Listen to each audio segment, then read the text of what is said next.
আমি বরঞ্চ বয়স্কদের চাইতে যুবকদের অপরাধ কম দেখি। আমি পার্সোনালি বয়স্কদের চাইতে যুবকদের অপরাধ কম দেখি, কিন্তু এই বয়স্ক অপরাধীগুলাই যুবক অবস্থায় ভালো ছিল। আজকের এই যুবক ভালো ছেলেগুলাই বয়স্ক হয়ে খারাপ হয়ে যাচ্ছে। আমি শুধু ইয়াংদের মধ্যে জেনার প্রবলেমটা বেশি পাইছি, আর নেশা জেনার।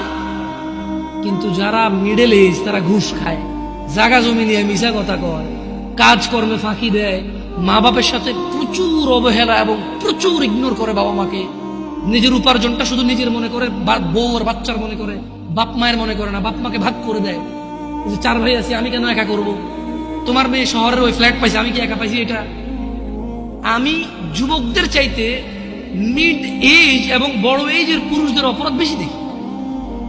ওয়াল্লাহি আমার যুবক ভাই এবং যুবক বোন, এরা যদি নিজেকে জেনা থেকে সরাই নিয়ে আসতে পারে, সুবহানাল্লাহ সুবহানাল্লাহ, ওরা পৃথিবীর উন্নত চরিত্রের অধিকারী হতে পারে।